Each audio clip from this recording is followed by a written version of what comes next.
Hello student, कैसे हैं आप सब। उम्मीद करता हूँ आप सब अच्छे होंगे, मस्त होंगे, बेहतर होंगे, आपकी पढ़ाई बेहतर चल रही है बच्चों। और कल है एग्जाम, और एग्जाम के पहले थोड़ा सा ये वीडियो सभी को देखना जरूरी है, क्योंकि आप पहली बार एग्जाम देने जा रहे हो, बोर्ड एग्जाम, और इंग्लिश का पेपर पहली बार बोर्ड एग्जाम में दोगे, है ना।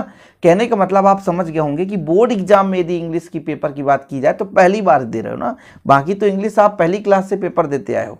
अच्छा, तो ये जो आपका पेपर है, लोगों को लगेगा कि सर ये तो पेपर हमारा वायरल पेपर लग रहा है। अरे नहीं भाई, ये 2022 का पेपर है। हम लोग पुराने पेपर के अकॉर्डिंग ही आपको समझाते हैं और पढ़ाते हैं। कॉपी आपको कैसे लिखने, कौन से प्रश्न पहले लिखने, कौन से प्रश्न बाद में लिखना है। सेक्शन ABCD 4 खंड रहता है। कुछ लोगों के मन में डाउट रहता है कि पहले सेक्शन A करेंगे या कि B कर देंगे तो नंबर तो नहीं कटेगा, या तो D कर दें तो नंबर तो नहीं कटेगा। तो बच्चों, आपको सेक्शन से मतलब है ही नहीं, आपको सेक्शन कॉपी में लिखना ही नहीं है, आपको सीधा डालना है प्रश्न क्रमांक 1। अच्छा, कुछ बच्चे हमेशा कंफ्यूज रहते हैं कि सर हमारा सेट A था, हमने सेट B डाल दिया, लेकिन ये गलती नहीं करना है। यदि मान लीजिए क्वेश्चन मिसमैच हो गया तो फिर दिक्कत हो जाएगा। क्वेश्चन सेम है तो चलो कोई बात नहीं, लेकिन यदि आपने ABCD में कभी कभी क्या है, क्वेश्चन इधर उधर रहता है, यदि क्वेश्चन इधर उधर हो गया तो दिक्कत हो जाएगी। तो आपका जो भी सेट रहे कॉपी लिखते समय वही सेट डालेंगे। रोल नंबर आपको कॉपी में अच्छे तरीके से एक बार दो बार चेक करना है। सबसे बड़ा फैक्ट है रोल नंबर और आपका यही कि पेपर का सेट कौन है। ठीक है, चलिए। तो बच्चों, जो आपका सेक्शन रहता है, सेक्शन ABCD, तो इनमें से आपको कोई लेना देना नहीं है। आप जैसे कर रहे हैं, क्वेश्चन नंबर पहला आपको करना है तो आपको सीधा क्वेश्चन नंबर 1 ही डालना है। जैसे आपको यहां पर मैं आपसे कह दूं कि क्वेश्चन नंबर 1 है ना, या आप ऐसे लिख सकते हैं क्वेश्चन QUESTION, क्वेश्चन नंबर 1, और फिर बच्चों आप इसको ब्रैकेट लगाकर नीचे आप आंसर कर दो। समझ रहे हैं ना, ये मैं कहना चाहता हूं। तो आपको इसको लिखते समय कोई भी सेक्शन का ध्यान नहीं देना है, कोई भी सेक्शन कर लें। अब दूसरी बात आ जाती है कि सर हम कहां से स्टार्टिंग करें, कहां से लिखना शुरू करें। ठीक है, चलो।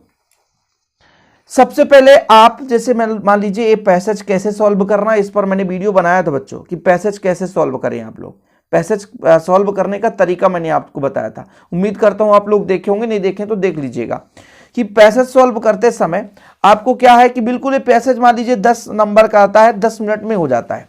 तो जितने भी क्वेश्चन है, जैसे आपने डाला प्रश्न क्रमांक 1 का उत्तर, है ना। जैसे मान लीजिए मैं कॉपी ले लेता हूं, यहां पर मैं डाल दिया क्वेश्चन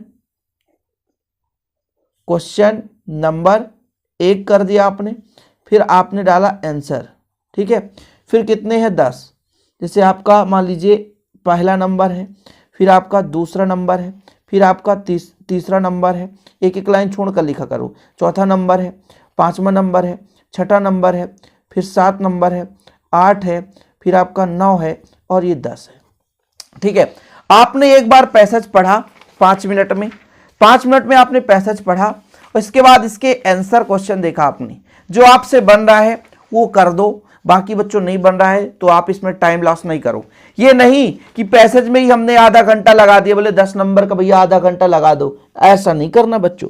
जितना बन रहा है सिंपल वे से उतना आप करो, जितना आपसे बन रहा है सिंपल वे से उतना आप करो, बाकी आगे का पेज पलटा दो।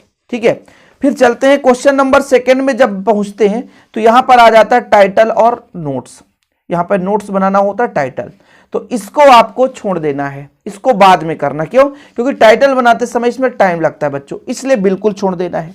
ठीक, बाद में करना है। जिससे बिल्कुल बन रहा है कि हाँ पढ़ा पढ़ाया आ गया तो चलो ठीक है फटाफट कर दो, 5 मिनट का काम ही रहता है। ठीक, इसके बाद बच्चों आ जाते हैं हम यहां पर। जैसे मान लीजिए आ गया आपके पास पोस्टर, अट्रैक्टिव पोस्टर, तो पोस्टर आपको बनाना है, इसमें कम समय लगेगा। एडवर्टाइजमेंट आ जाए, पोस्टर आ जाए, या कि मान लीजिए कोई भी डिटेल्स आ जाए लिखने के लिए, तो उसको आपको लिख लेना है। ठीक, इसके बाद आपका बन जाता है यहाँ पर एप्लीकेशन वगैरह बन जाता है कि भाई साहब आपके पास एप्लीकेशन लिखना है, या कि एप्लीकेशन आपका बाद में भी हो सकता है किसी में, लेकिन वैसे यहीं पे होगा क्वेश्चन नंबर 4 में कि write a letter to a friend advise him study, है ना, इंग्लिश। तो ये आपको एप्लीकेशन लिख देना है। एप्लीकेशन लिखते समय किन चीजों को ध्यान में रखना है बच्चों कि आपको हमेशा एप्लीकेशन कॉपी के राइट साइड पे ही लिखना है, कॉपी के राइट साइड। जैसे मैंने ये पेज पलटाया तो ये आपका राइट है, फिर ये लेफ्ट कहलाया, फिर राइट, तो हमको राइट साइड में लिखना है, चाहे भले ही उसके पहले हम खाली स्थान छोड़ के दूसरा क्वेश्चन कर दें। ये चीज आपको ध्यान में रखना है। ठीक है, कोई दिक्कत तो नहीं है। इसके बाद यदि आपसे आर्टिकल बन रहा है तो ठीक है, नहीं आर्टिकल आपको बाद में लिखना है, या मान ली आर्टिकल आप समझ गए होंगे बच्चों, ठीक है, या शॉर्ट पैराग्राफ भी लिखने को आ जाता है तो इसको बाद में।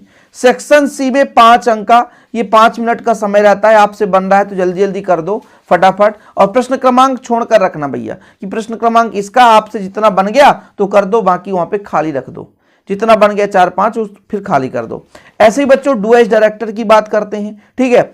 इसके बाद आपको क्या करना है, सीधा एक और पैसेज आता है। पैसेज में आपको ध्यान में, पहले आप क्रम से करते चलो। पैसेज में इतना ध्यान रखना कि जो बन रहा है पहले वो आपको पहले करना है, और जो नहीं बन रहा उसको छोड़ देना, बाद में करना है। इसके बाद हमारा ये पैसेज वाला सेक्शन खत्म हो जाएगा तो सीधा हमारा पहुंच जाएगा क्वेश्चन आंसर में, क्योंकि यहां भी पैसेज आता है बच्चों। पैसेज हमारा देखो, एक पैसेज ये हो गया, ठीक है, एक पैसेज हमारा ये हो गया, और ये हमारा 2 पैसेज सेक्शन डी में आ जाते हैं। तो यहां भी पैसेज आप लोग पढ़ेंगे, पैसेज करेंगे, पैसेज का जो भी क्वेश्चन नंबर नहीं बनेगा उसको खाली छोड़ देंगे, क्रमांक चलता जाएगा। इसके बाद हम क्वेश्चन आंसर पर जाएंगे। देखो अब क्वेश्चन आंसर बहुत लोगों से नहीं बनता, क्वेश्चन आंसर लिखने का तरीका मैं बताता हूं। कभी कभी क्या होता है कि मान लीजिए 5 क्वेश्चन बोला है, 5 में से हमसे 4 बन रहा है, 1 नहीं बन रहा है, तो बोले चलो यार छोड़ देते हैं। बच्चों आपको एक भी क्वेश्चन मिस नहीं करना है, एक भी क्वेश्चन ऐसा ना हो कि अटेंड ना हो। हर एक क्वेश्चन आपको पेपर में अटेंड करना है। हाँ, जो बन रहा है उसको पहले, और जिसमें तिकड़म वाली बात है, झोकोलाजी वाली बात है, उसको लास्ट में। क्वेश्चन आंसर यदि, हाँ एक चीज और कि भाई जहां पे आपको लिखना है तो प्रश्न क्रमांक 10 के 5 लिखना है। ये नहीं कि प्रश्न क्रमांक 10 के पहले 3 कर दिए, फिर बोले यार इसको 3 तो कर दिया हमने, कुछ लोग बोलेंगे अब अगले बार करेंगे तो 2 बार लिख देंगे तो 5 अंक का फिर मिल जाएगा। नहीं नहीं नहीं नहीं, प्रश्न क्रमांक 10 यदि आपने भैया 3 बन रहा है तो 3 कर लो और 2 के लिए जगह छोड़ दो, इसके बाद प्रश्न क्रमांक 11 में जाओ। इतना जरूर ध्यान रखना। यही छोटी मोटी गलतियां मैं आपको बता रहा हूं कि यदि प्रश्न क्रमांक 10 सॉल्व कर रहे हो, इसमें 5 क्वेश्चन करना है, आपसे 3 बन रहा है तो 3 कर लो, 2 छोड़ दो, बाद में कर लेना, बाकी आपको 5 वहीं पे करना है। ऐसा नहीं कि 3 आप एक पेज में और 2 आप बाकी तीसरे पेज में करो, ऐसा नहीं करना है। जैसे क्वेश्चन नंबर 11 में आपको 3 क्वेश्चन करने हैं, 2 अंक, मतलब 2 अंक के हैं, तो तीनों क्वेश्चन एक ही पेज में करने हैं, मतलब जहां पे करो वहीं पे, ठीक है। अब एक पेज का मतलब ही नहीं कि भैया कि यहाँ एक ही पेज में आ जाना चाहिए, दूसरे पेज में नहीं, आ भी सकता है लंबा चौड़ा। तो मेरे कहने का मतलब ये है कि जहां पे क्वेश्चन नंबर 11 कर रहे हो वहीं पे करना, अलग से नहीं करना, ठीक है। ये चीज आपने समझ गया। क्वेश्चन नंबर 11, 12 इधर हमारा पूरा क्वेश्चन ही क्वेश्चन रहता है। तो मेरे कहने का मतलब यही है बच्चों कि इन प्रश्नों को करते समय इतना ध्यान रखें। अब जैसे आपसे कोई प्रश्न नहीं बन रहा है भैया कि how does she you find the time right so much, अब हमको नहीं पता है, बस इतना पता हो जाए कि ये इस चैप्टर का है तो बात छाप दो सीधा। कुछ ना कुछ लिख के आना है, खाली आपका ब्लैंक पेज नहीं रहना चाहिए। जो बच्चा फेल होने के कगार में वो भी पास हो जाएगा, ठीक है। क्वेश्चन आंसर में इतना ध्यान रखना।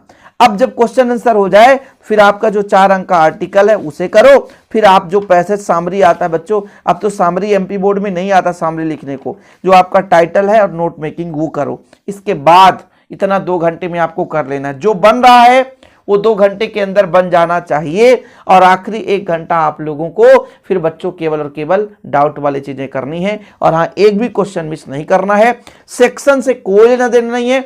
आपको यदि लग रहा है कि सेक्शन सीएम से आसानी से बन रहा है क्वेश्चन नंबर 6, तो आप पहले क्वेश्चन नंबर 6 का उत्तर लिख सकते हैं, कोई भी आपका नंबर कटने का चांस नहीं है कहीं से भी।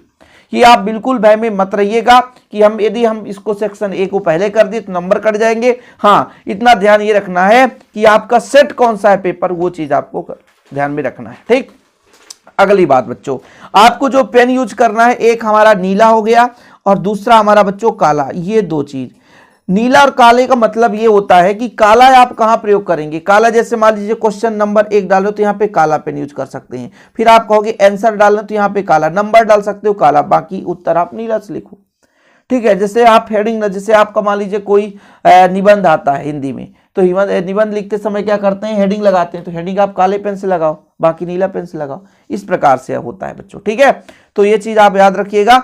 और जैसे मान लीजिए आपके पेज के लास्ट में 3 या 4 लाइन बच रहा है, ठीक है, और हमें नया क्वेश्चन स्टार्ट करना है, तो आप पेज पलटा सकते हो, इसमें कोई दिक्कत नहीं है, परेशान मत होना, सीधा पेज पलटा दो। ये टिप्स जरूर अपनाएं इंग्लिश में बच्चों, ये सब चीज अवगत होना चाहिए, इसलिए मैं सोचा शेयर कर देता हूं आप लोगों के साथ। जो भी आपको परेशानी हो तो प्लीज आप लोग कमेंट बॉक्स में करिएगा। अब ये वीडियो आखिरी ही चल रहे हैं बच्चों, इसके बाद रात में हो जाएंगे तो हम भी सोएंगे, आप भी सोएंगे, लेकिन प्लीज अभी तक हमने जितने भी वीडियोस दिए हैं, तो आप उम्मीद करता हूँ आप लोग मेहनत किए होंगे। और वीडियो पसंद आए तो लाइक करके शेयर जरूर करिएगा। जय हिंद, वंदे मातरम।